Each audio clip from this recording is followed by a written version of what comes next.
Et le nombre de personnes admises en réanimation repart sensiblement à la hausse. Le conseil scientifique appelle donc à durcir les mesures. Faut-il généraliser le couvre-feu à 18h partout? Ce sera la question à l'ordre du jour, Pierrick Bonneau.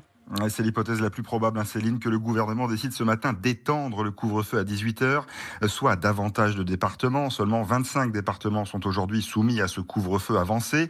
Soit l'exécutif décide de généraliser ce couvre-feu à 18h à l'ensemble du territoire, ce qui semble exclu pour le moment.